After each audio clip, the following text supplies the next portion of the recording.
আপনার বোন আঞ্জুরে কিন্তু আমি বিয়া করতে পারবো না।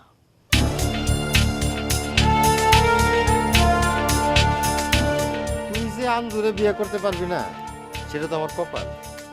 তোর মতো একটা খবিশ পোলা কি করে আলফাজ কবিরাজের ঘরে জন্ম নিল সেটাই আমার মাথা ধরে না। বড় ভাই কি কইলেন কিছুই তো বুঝলাম না। বড় ভাই খুবই মূল্যবান একটা কথা কইছে। কি কইছে আপনি বুঝেন নাই? না বুঝলাম না তো। আমগো বাড়িতে আয়ে জুতা দিয়া বাইরাইয়া বুঝাই দেই।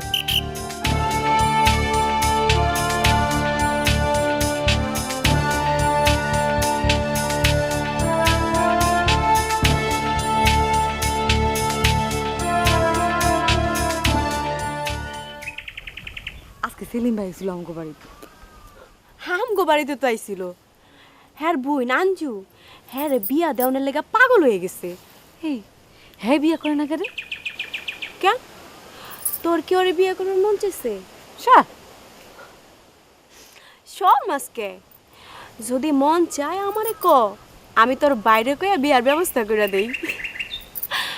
হন সেলিম ভাই কিন্তু মানুষ হিসেবে খারাপ না। থাও, আপনার আর পাকনামি করে কাম নেই। এই জয়তন, এত চিল্লায় কেন রে তোর ভাই? কিরে জয়তন? আসতেছি। সেলিম ভাইয়ের মতো একটু শরম যদি তোর বাইরে আল্লাহ দিত। কে আমার ভাই আবার তোর লগে কি করছে?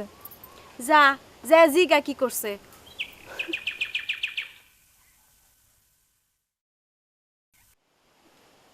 কি তোরা না কইলাম আমি পাঞ্জাবিটা ধুয়ে রাখতে। কোন সময় তুমি? সকাল থেকে বাজানের লগে কাজ করতেছিলাম। এখন আমি ঢাকা যাবো কি বইরা? জয়তুন, আসতেছি বাজান।